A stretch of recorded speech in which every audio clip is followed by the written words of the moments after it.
नमस्कार दोस्तों, स्वागत है आप सभी का आशा ट्रस्ट के YouTube चैनल आशा एजुकेशन पर। दोस्तों, ये video series C programming language को पढ़ने और सीखने के लिए बनाई गई है। सी लैंग्वेज को यदि आप बहुत ही आसान तरीके से पढ़ना और समझना चाहते हैं, तो इस वीडियो सीरीज के प्रत्येक वीडियो को आपको शुरू से एंड तक देखना चाहिए। ये इस सीरीज का तीसरा वीडियो है, तो आइए शुरू करते हैं। इससे पहले के जो वीडियोस थे उसके अंदर हमने कंप्यूटर लैंग्वेज के बारे में पढ़ा, प्रोग्रामिंग के स्टेप्स हमने पढ़े और एल्गोरिदम किसे कहते हैं, फ्लो चार्ट किसे कहते हैं, इसके साथ साथ एल्गोरिदम और फ्लो चार्ट के एग्जांपल्स को हमने डिस्कस किया था। ये सभी चीज आप पहले के वीडियोस को देख के सीख सकते हैं, पढ़ सकते हैं। दोस्तों, इस वीडियो में हम सी लैंग्वेज के कैरेक्टर सेट के बारे में पढ़ेंगे और इसके साथ साथ सी टोकन्स को भी डिस्कस करेंगे।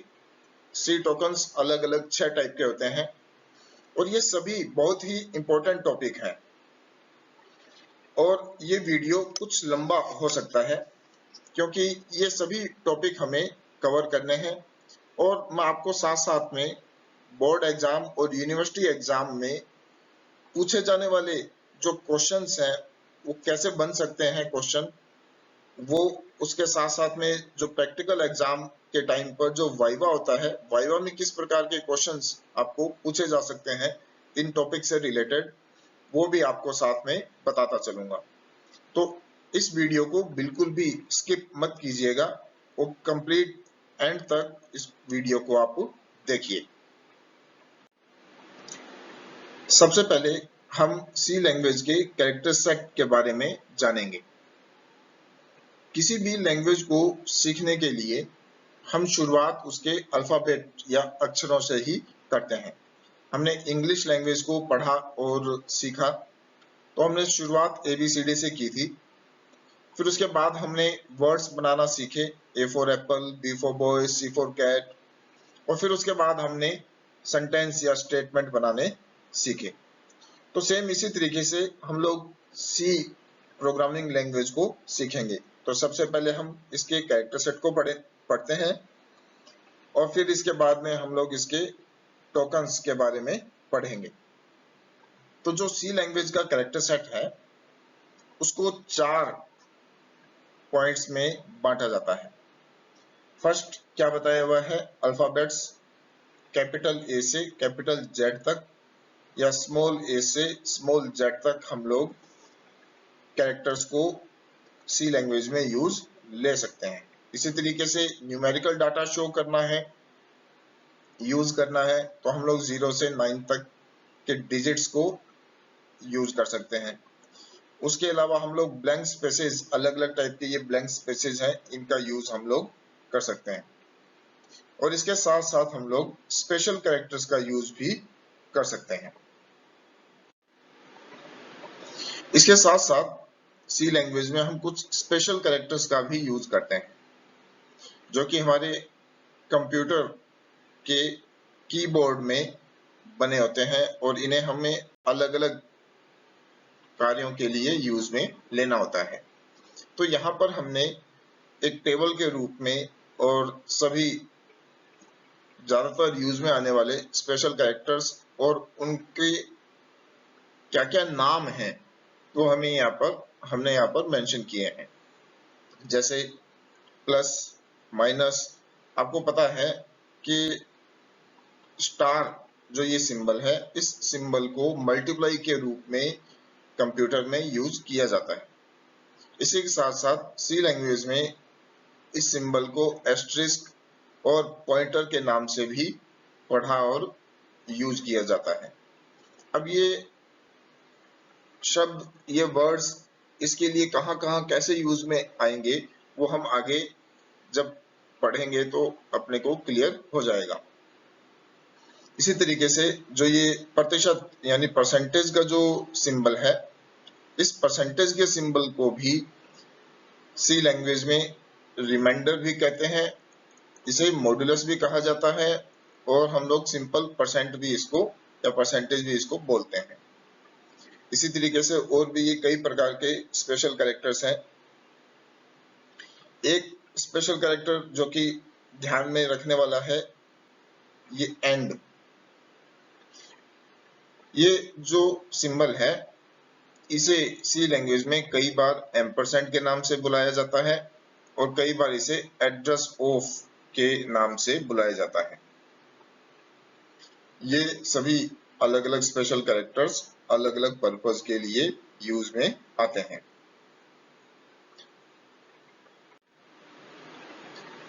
सी लैंग्वेज का एक मेन टॉपिक है टोकन्स, सी टोकन्स। दोस्तों, आप यूं समझिए, जैसे हमने अभी बात करी थी कि किसी भी लैंग्वेज को सीखने के लिए शुरुआत हम कहां से करते हैं? अक्षरों से, अल्फाबेट से। फिर अक्षरों को जोड़ के हम क्या बनाते हैं? शब्द बनाते हैं। जैसे हमने बचपन में ABCD सीखी, ABCD के बाद में हमने और वर्ड्स बनाना सीखे, A for apple, B for boy, C for cat, इस तरीके से। फिर इन वर्ड्स को जोड़ के हमने और सेंटेंस या स्टेटमेंट बनाना सीखे। तो जैसे ही हम लोग सेंटेंस या स्टेटमेंट बनाना सीखते हैं, तो उसके साथ ही उस लैंग्वेज की जो ग्रामर है, जो व्याकरण है, वो साथ में शुरू हो जाती है। और ग्रामर जो है हर एक लैंग्वेज की, चाहे वो हिंदी लैंग्वेज है, चाहे वो इंग्लिश लैंग्वेज है, या कोई भी लैंग्वेज है, हर एक लैंग्वेज की अपनी ग्रामर होती है और ग्रामर के कुछ एलिमेंट्स होते हैं। जो ये ग्रामर के एलिमेंट्स हैं जिनका यूज करके सेंटेंस बनाए जाते हैं, इन्हीं ग्रामर के एलिमेंट्स को टोकन कहा जाता है। तो इसी तरीके से जब हम लोग सी लैंग्वेज सीखेंगे, तो सी लैंग्वेज में भी टोकन्स का यूज किया जाएगा। सी लैंग्वेज में जो टोकन्स हैं वो 6 टाइप के होते हैं, जैसा कि यहाँ पर दे रखा है। Keywords, identifier, variable, constant, data type, operator इत्यादि। तो अब दोस्तों, यहाँ पर ये जो पूरी डेफिनेशन है, ये आपको याद रखनी है। जो अपने यूनिवर्सिटी एग्जाम होते हैं, यूनिवर्सिटी एग्जाम या बोर्ड एग्जाम होते हैं, तो उसमें कई बार क्वेश्चन के रूप में, शॉर्ट क्वेश्चन के रूप में डेफिनेशन पूछ लेता है कि what do you mean by C tokens, C token से आप क्या समझते हैं। तो उसके आंसर के रूप में ये पूरा हम लिख सकते हैं। अब जो ये प्रत्येक टोकन है, keywords, identifier, variable, constant, data type, operator, इनको हम आगे डिटेल में पढ़ेंगे। दोस्तों, इनकी जो डेफिनेशन है वो हमें याद रखनी है, ताकि बोर्ड या यूनिवर्सिटी एग्जाम में क्वेश्चन पूछे जाने पर हम उसका रिप्लाई कर सकें। इसके साथ साथ जब हमारे प्रैक्टिकल एग्जाम होते हैं, प्रैक्टिकल एग्जाम में हम वाइवा देते हैं, वाइवा बोस, तो वाइवा के अंदर भी हमसे और इसी प्रकार के और छोटे छोटे क्वेश्चन पूछे जाते हैं। तो इसलिए इनकी जो डेफिनेशन है वो हमें याद होना जरूरी है। शुरू करते हैं कीवर्ड से। कीवर्ड वे रिजर्व वर्ड्स होते हैं जिनका एक स्पेशल मीनिंग होता है और उनको स्पेशल स्थान पर ही यूज में लिया जाता है। आप यूं समझ लीजिए कि सी लैंग्वेज की जो डिक्शनरी है, जैसे इंग्लिश लैंग्वेज की डिक्शनरी होती है, तो उसमें बहुत सारे वर्ड्स होते हैं। हर एक वर्ड का अपना मीनिंग होता है, अपना एक पर्पस होता है, और उस वर्ड को स्पेशल जगह पर ही यूज में लिया जाता है। ठीक इसी प्रकार से सी लैंग्वेज की डिक्शनरी में 32 वर्ड्स होते हैं जिन्हें हम की वर्ड्स कहते हैं। और एक बहुत ही ध्यान में रखने वाली बात यह है कि सी लैंग्वेज में जब भी हम कोई प्रोग्राम बनाएंगे, तो जो कीवर्ड्स हैं, कीवर्ड्स को हमेशा स्मॉल केस लेटर्स में लिखा जाएगा, यानी कि छोटी ABCD में ही इसको लिखते हैं। कभी भी कीवर्ड को या कीवर्ड के पहले अक्षर को या किसी भी इसके अक्षर को कैपिटल लेटर में नहीं लिखेंगे। इस चीज का हमें विशेष ध्यान रखना है। हमको ये डेफिनेशन याद करनी है, कीवर्ड किसे कहते हैं, और जो ये हमको टेबल दिख रही है, इस टेबल को हमको याद नहीं करना है, इसका कोई अपने को रट्टा नहीं मारना है। इसके अंदर जो कीवर्ड्स हैं, ज्यादातर कीवर्ड हम लोग प्रोग्राम में यूज में लेते रहेंगे, तो ये अपने आप याद हो जाएंगे। तो इनको आपको रट्टा मारने की जरूरत नहीं है, एक दो बार आप इसको रीड करोगे उतने में आपको ये समझ में आ जाएंगे। जब हम प्रोग्राम बनाएंगे तो ये सारे कीवर्ड्स रिपीट होते रहेंगे, तो हम इनको याद हमको अपने आप हो जाएंगे।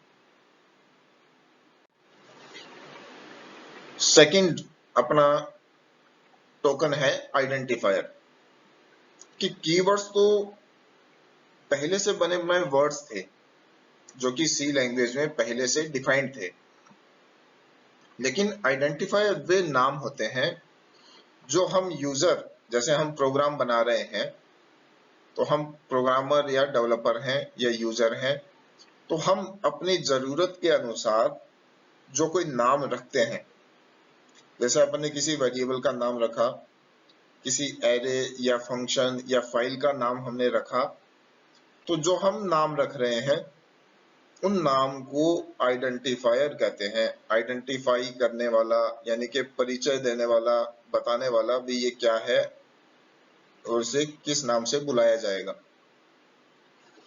लेकिन सी लैंग्वेज में भी नाम रखने के कुछ नियम होते हैं, यानी आइडेंटिफायर बनाने के कुछ रूल होते हैं। वो रूल क्या क्या है? पहला रूल क्या बताता है कि आइडेंटिफायर का जो नाम है या तो किसी अल्फाबेट से शुरू होना चाहिए, यानी ABCD से शुरू होना चाहिए, या अंडरस्कोर से शुरू होना चाहिए। यानी अंडरस्कोर एक ऐसा स्पेशल कैरेक्टर है जो आइडेंटिफायर के अंदर काम में लिया जा सकता है। फिर दूसरा रूल क्या है कि आइडेंटिफायर के नाम में ब्लैंक स्पेस या कोई भी स्पेशल कैरेक्टर यूज नहीं होना चाहिए। ये बहुत ही ज्यादा हमको ध्यान में रखना है इस पॉइंट को, क्योंकि कई बार हमसे गलती हो जाती है कि हम आइडेंटिफायर के नाम में ब्लैंक स्पेस दे देते हैं या ब्लैंक स्पेस छोड़ देते हैं या किसी स्पेशल कैरेक्टर का यूज कर देते हैं, तो वो नहीं होना चाहिए। स्पेशल कैरेक्टर के रूप में सिर्फ और सिर्फ अंडरस्कोर का यूज किया जा सकता है, जैसा कि अपन ने फर्स्ट पॉइंट में पढ़ा।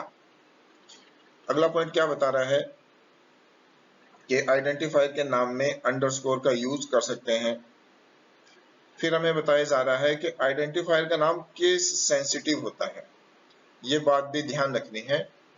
केस सेंसिटिव से मतलब क्या है कि जो सी लैंग्वेज है उसमें यदि अपने कोई वेरिएबल या कोई भी आइडेंटिफायर को यदि अपने कैपिटल लेटर में लिख रहे हैं और उसी तरीके से अपन ने किसी आइडेंटिफायर को स्मॉल लेटर में लिखा, स्मॉल केस लेटर में लिखा, तो इन दोनों को अलग अलग माना जाएगा।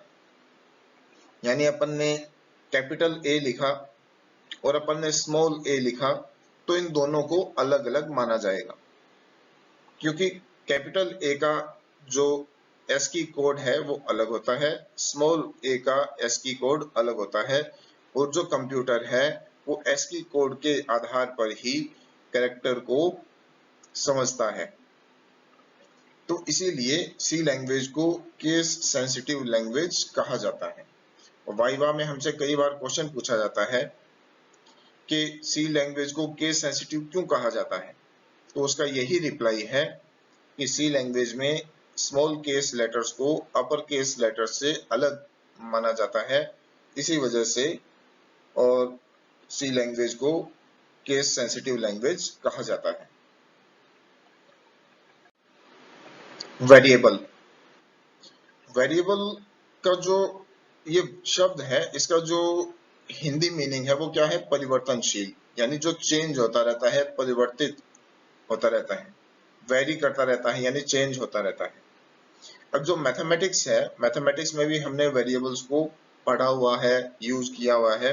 तो मैथमेटिक्स के अंदर इसे क्या कहते हैं कि वे राशियां या मात्रा जिनका मान समय समय पर बदलता रहता है, यानी कि ऐसी वैल्यूज जो चेंज होती रहती हैं, वो वेरिएबल कहलाते हैं।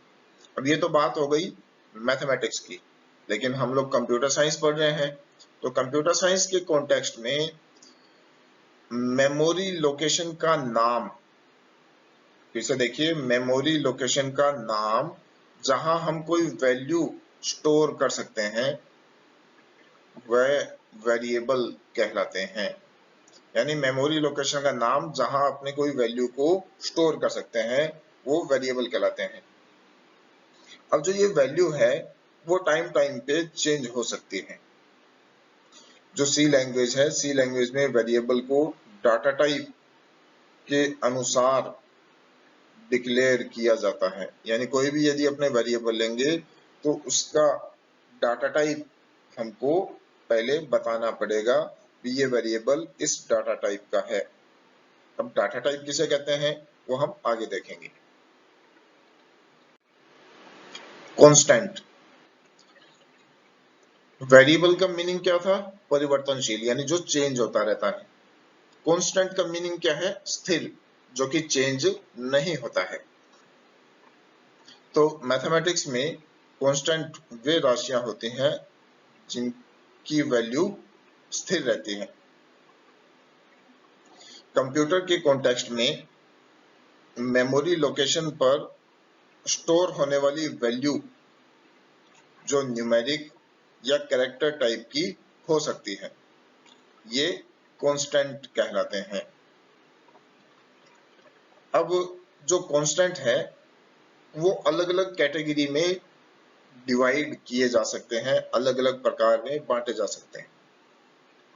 जैसा कि साथ में डायग्राम में दिखाया हुआ है कि कांस्टेंट को हम लोग दो कैटेगरी में बांटते हैं, एक न्यूमेरिकल और एक कैरेक्टर कांस्टेंट। अब जो न्यूमेरिकल कांस्टेंट है उनको फिर से अपने दो टाइप में बांटते हैं, इंटीजर और फ्लोटिंग पॉइंट। और जो कैरेक्टर कांस्टेंट है इनको भी हम लोग दो भागों में बांटते हैं, क्या है? सिंगल कैरेक्टर कांस्टेंट और स्ट्रिंग कांस्टेंट। तो इस तरीके से कांस्टेंट को मेजरली टू पार्ट्स में बांटते हैं, न्यूमेरिकल और कैरेक्टर। और न्यूमेरिकल कांस्टेंट को फिर से दो पार्ट्स में बांटते हैं, इंटीजर और फ्लोटिंग पॉइंट। और कैरेक्टर कांस्टेंट को हम लोग सिंगल कैरेक्टर और स्ट्रिंग के रूप में डिवाइड करते हैं। जो ये कांस्टेंट है इनकी एक और कैटेगरी होती है जिन्हें हम लोग एस्केप सीक्वेंस भी बोलते हैं, या इनको बैक स्लैश कैरेक्टर कांस्टेंट बोला जाता है, जो कि हम लोग प्रिंट स्टेटमेंट के अंदर डाटा फॉर्मेटिंग के लिए और in back slash character constant का यूज करते हैं। तो जो मेन यूज में आने वाले ये बैक स्लैश कैरेक्टर कांस्टेंट है वो यहाँ टेबल में हमको दिखाई दे रहे हैं, जैसे slash A, slash B, slash T, slash V N, इस तरीके से। तो इसमें भी जो सबसे ज्यादा काम में आने वाले और एस्केप सीक्वेंस है वो एक तो ये है न्यू लाइन वाला, के स्लैश एन। इसके के साथ साथ ही हम लोग क्या यूज करते हैं? स्लैश टी का यूज कई बार करते हैं। और बाकी जो कैरेक्टर कांस्टेंट है वो भी हम अपनी जरूरत के अकॉर्डिंग प्रोग्राम में यूज कर सकते हैं। तो कई बार वाइवा के अंदर भी ये क्वेश्चन पूछा जा सकता है, या शॉर्ट क्वेश्चन के रूप में भी बोर्ड एग्जाम या यूनिवर्सिटी एग्जाम में ये क्वेश्चन पूछ सकते हैं कि what do you mean by escape sequence, या what do you mean by back slash character constant.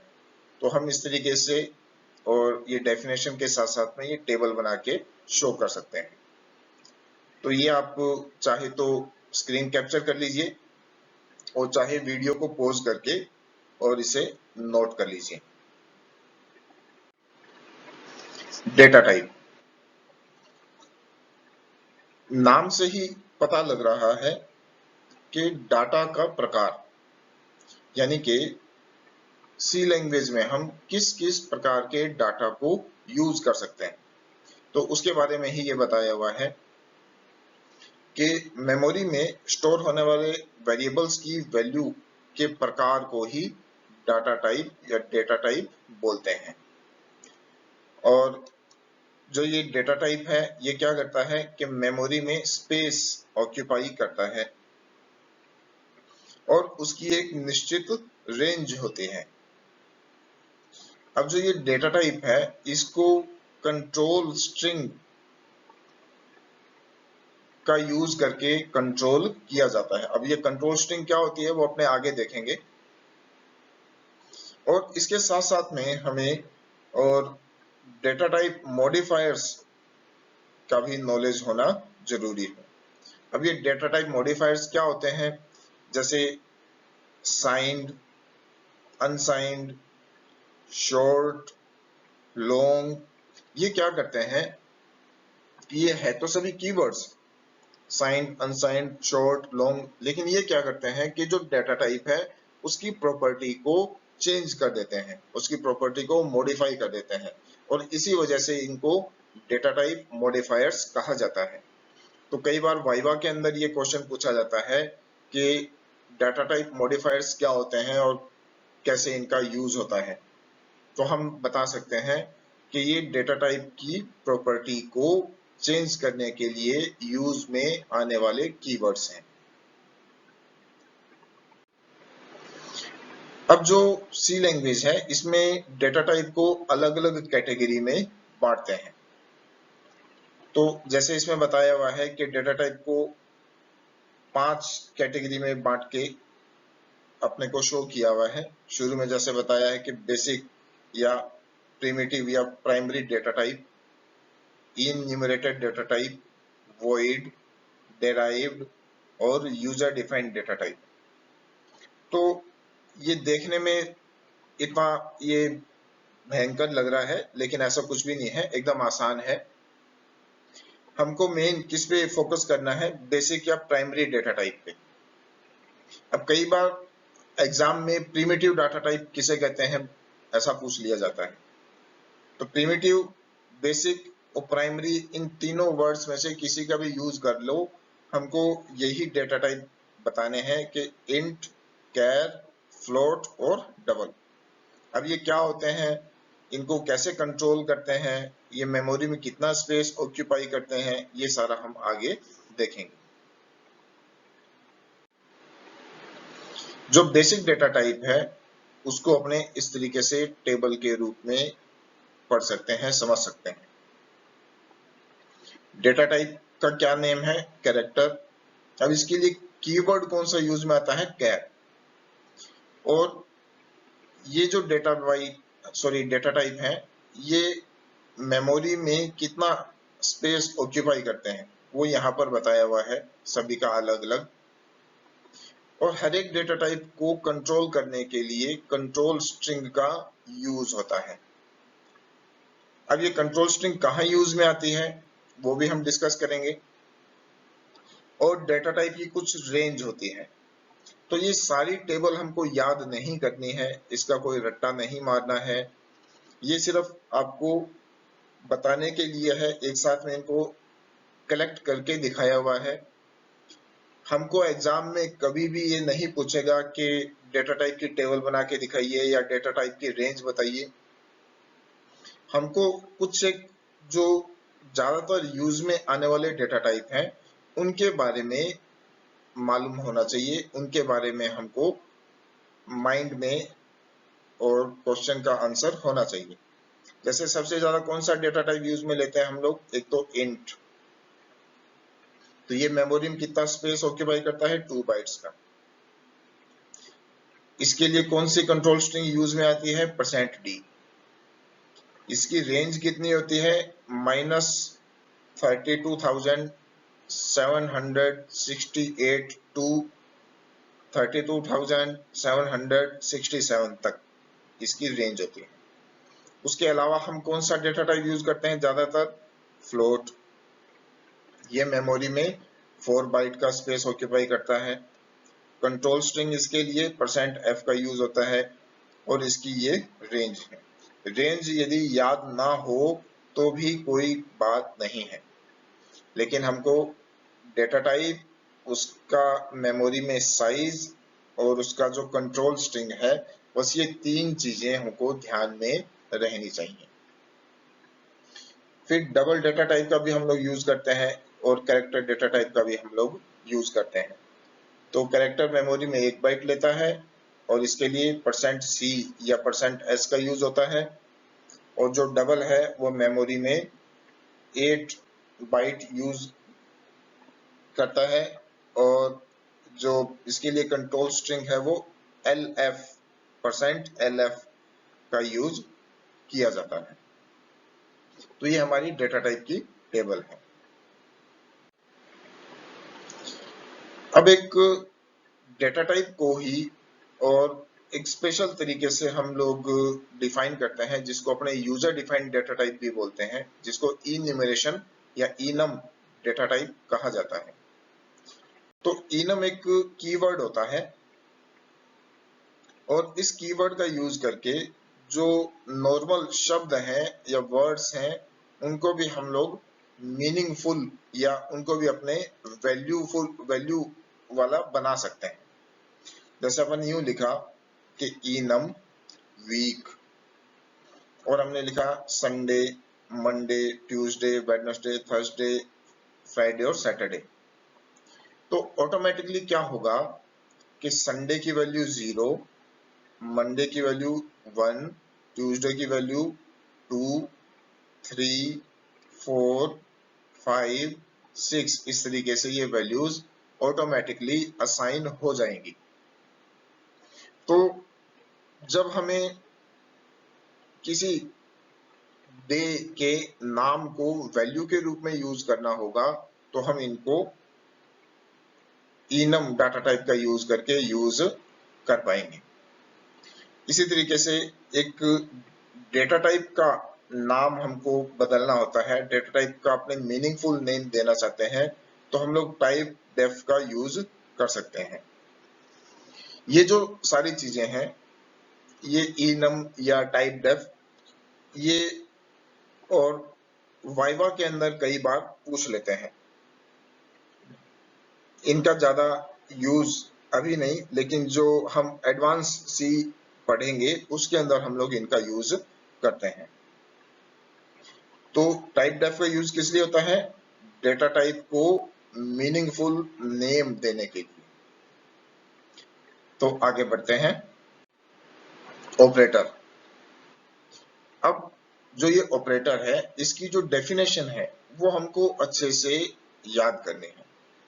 देखो ये क्या बता रहा है कि ऑपरेटर वे सिंबल होते हैं जो हमें बताते हैं कि क्या कार्य करना है ना। ऑपरेटर हमें ये बताते हैं कि क्या कार्य करना है।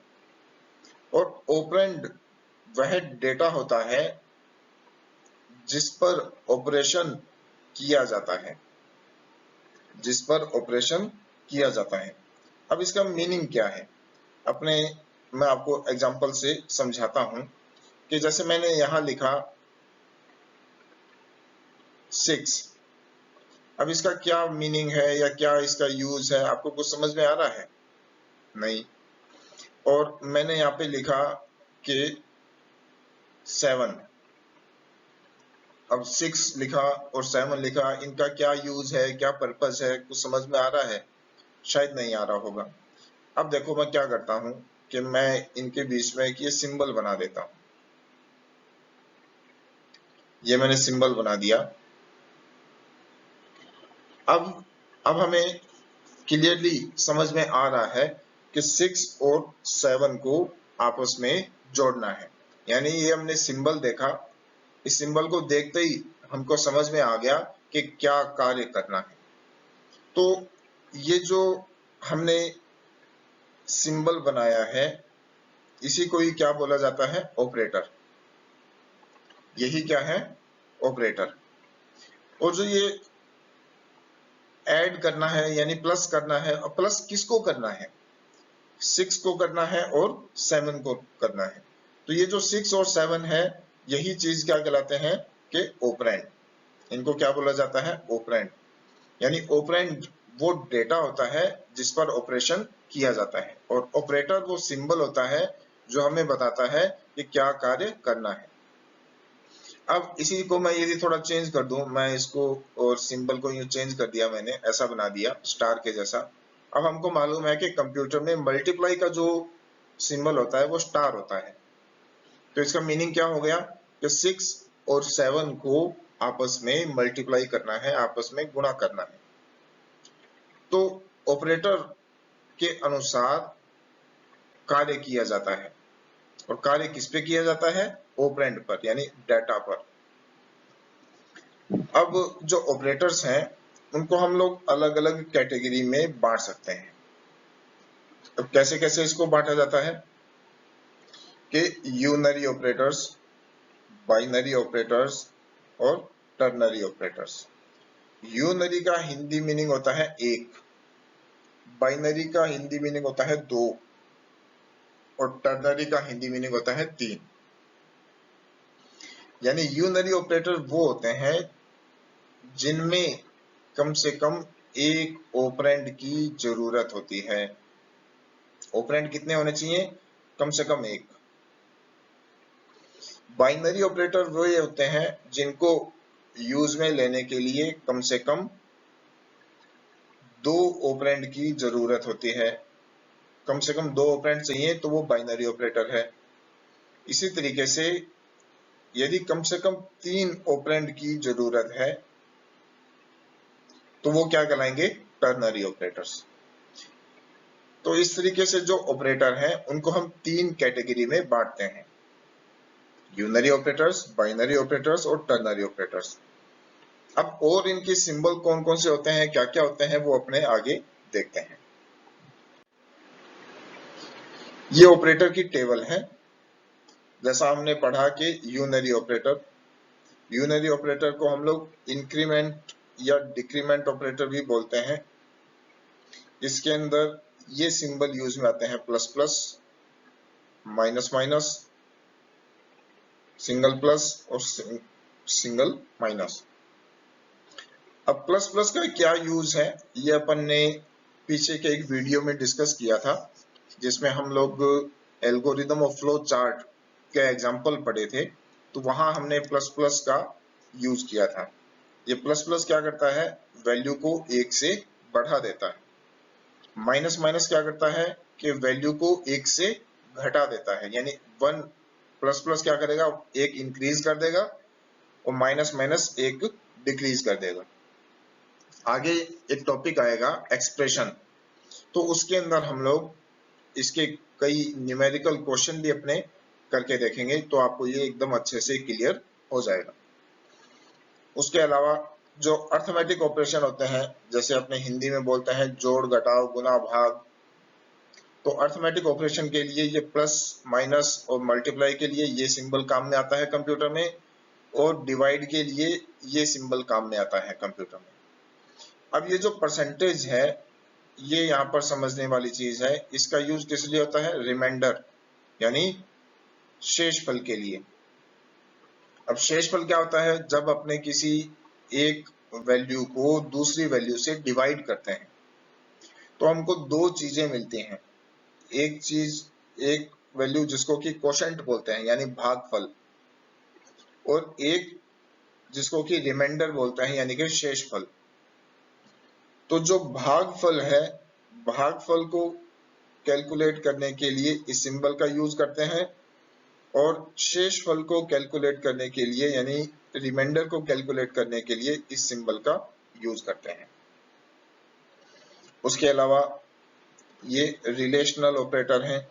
रिलेशनल ऑपरेटर जो कि आपस में कंपैरिजन करने के लिए काम में आते हैं: less than, greater than, less than equals to, greater than equals to, ये इक्वल्स टू और ये नॉट इक्वल्स टू। इसी तरीके से लॉजिकल ऑपरेटर होते हैं: एंड, और, नॉट। फिर असाइनमेंट ऑपरेटर होता है।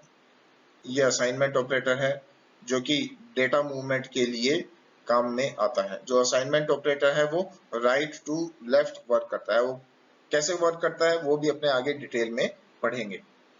उसके अलावा बिटवाइज ऑपरेटर जो कि लो लेवल प्रोग्रामिंग में काम में आते हैं,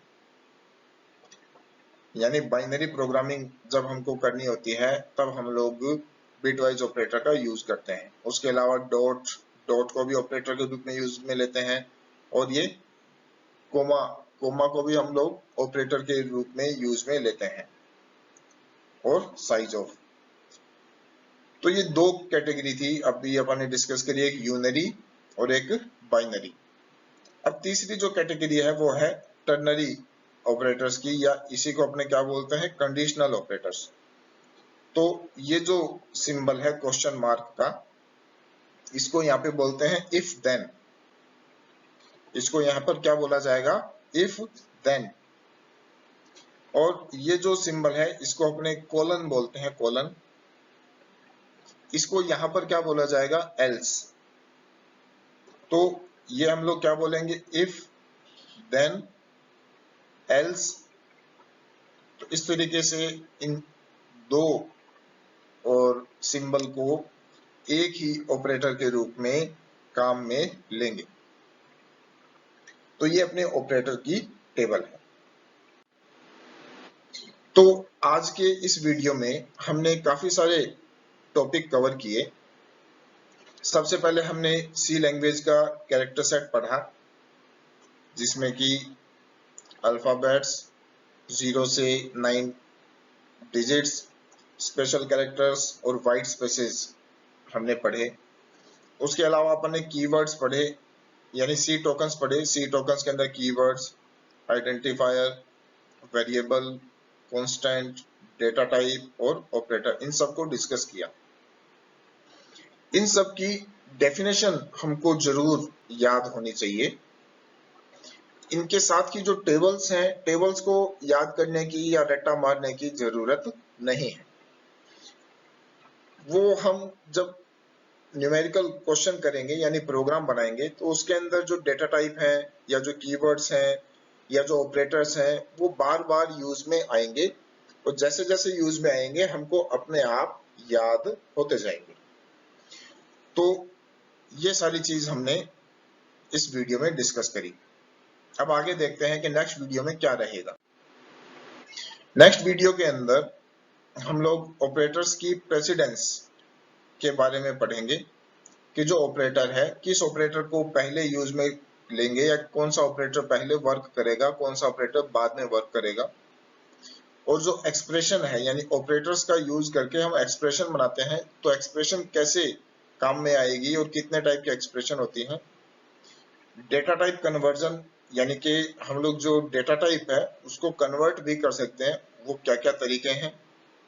और इनपुट आउटपुट फंक्शन, यानी कि जो प्रोग्राम है, प्रोग्राम में कुछ डाटा इनपुट करना है या कुछ आउटपुट शो करना है, तो उसके लिए क्या क्या स्टेटमेंट हम यूज में लेंगे।